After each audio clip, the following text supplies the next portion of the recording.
Hello friends, તો સ્વાગત છે તમારું સ્વાદની સફરમાં।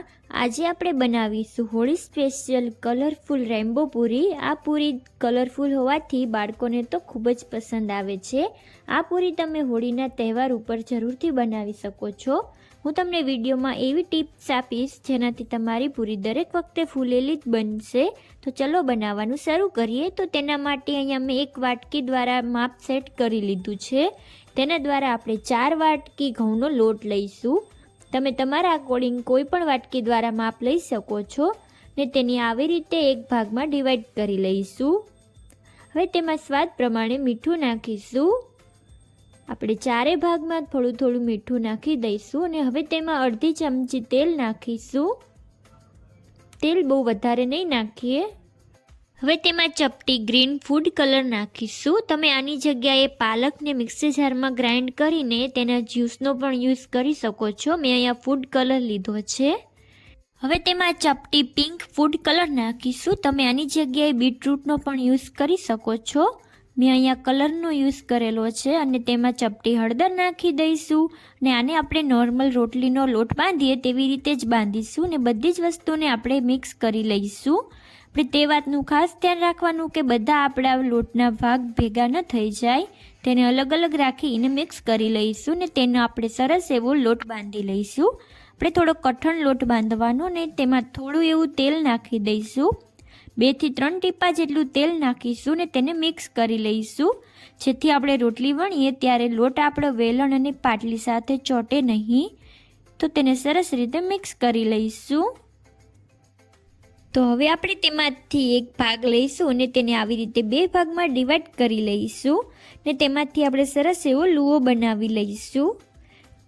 આ લુઆને આપણે પાટલી ઉપર રાખી દઈશું ને તેને હલકા હાથે પ્રેસ કરી લઈશું ને તેમાંથી આપણે સરસ એવી રોટલી વણી લઈશું।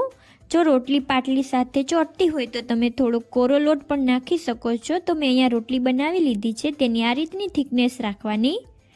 આ રોટલીને આપણે સાઈડમાં રાખી દઈશું અને બીજા કલરનો લુઓ લઈશું અને તેને પાટલી ઉપર રાખીને તેમાંથી પણ આપણે સરસ એવી રોટલી વણી લઈશું ને તેને પણ આપણે સાઈડમાં રાખી દઈશું। તો મેં અહીંયા બધી જ રોટલી વણી લીધી છે।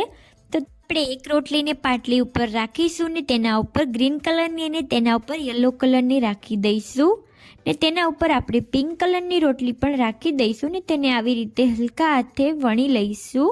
બહુ પ્રેસ નહીં કરીએ, એકદમ હલકા હાથે ને તેને આવી રીતે આપણે પેક કરીને તેનો સરસ એવો રોલ બનાવી લઈશું। એકદમ હલકા હાથે જ તમારે આવો રોલ બનાવવાનો।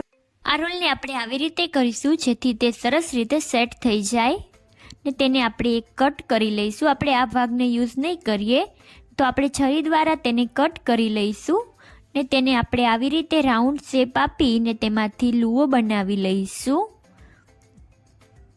તો આવી જ રીતે આપણે બાકીના રોલમાંથી પણ કટ કરતા જઈશું। તમારે આ રોલને આવી રીતે જ કટ કરવાનું। જો તમે તેને ચપ્પુ રાખીને ઉપરથી પ્રેસ કરશો તો તે ચીપકી જશે। તો મેં આ સરસ એવો રોલને કટ કરી લીધો છે। તો આપણે આવી રીતે તેને રાઉન્ડ શેપ આપીશું અને તેમાંથી લુઓ બનાવી લઈશું। તો મેં અહીંયા બધા જ લુઆ બનાવી લીધા છે। આ લુઆ પણ એકદમ હલકા હાથે જ બનાવવાના જેથી આપણી ડિઝાઇન ભેગી ન થઈ જાય। તો એક લુઓ લઈશું ને તેને પાટલી ઉપર રાખી દઈશું ને એકદમ હલકા હાથે તેમાંથી આપણે પૂરી વણી લઈશું। બહુ પ્રેશર નહીં દેવાનું જેથી ડિઝાઇન ભેગી ન થઈ જાય।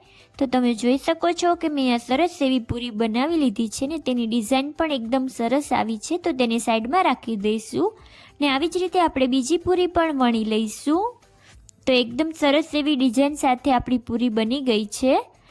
આવી જ રીતે મેં અહીંયા બધી જ પૂરી વણીને તૈયાર કરી લીધી છે। તો તેમાંથી એક પૂરી લઈશું અને તેને ગરમ તેલમાં એડ કરી દઈશું। તેલ ફૂલ ગરમ હોય ત્યારે જ પૂરી નાખવાની ને તેને આવી રીતે ઉપરથી તેલ નાખતા જઈશું। તો આ જ છે પૂરી ફૂલાવવાની એકદમ ખાસ એવી ટ્રીક। તો તમે આવી રીતે ઉપરથી તેલ નાખશો તો તમારી પૂરી પણ એકદમ ફૂલેલી બનશે। તો પૂરી આપણી એકદમ ક્રિસ્પી થઈ ગઈ છે। તો હવે આપણે બીજી પૂરી નાખીશું અને તેને પણ આવી રીતે ઉપરથી તેલ નાખીશું। તો તમારે આ ટિપ્સનું હંમેશા ધ્યાન રાખવાનું। તમે આવી રીતે પૂરી ઉપર તેલ નાખશો તો તમારી પૂરી દરેક વખતે ફૂલેલી જ બનશે। તો આપણી પૂરી ક્રિસ્પી થાય એટલે તેને આપણે કાઢી લઈશું। તો તમને રેસીપી ગમી હોય તો વિડીયોને લાઇક, શેર અને ચેનલને સબસ્ક્રાઈબ કરજો અને મને કોમેન્ટ કરીને જણાવજો કે તમને રેસીપી કેવી લાગી।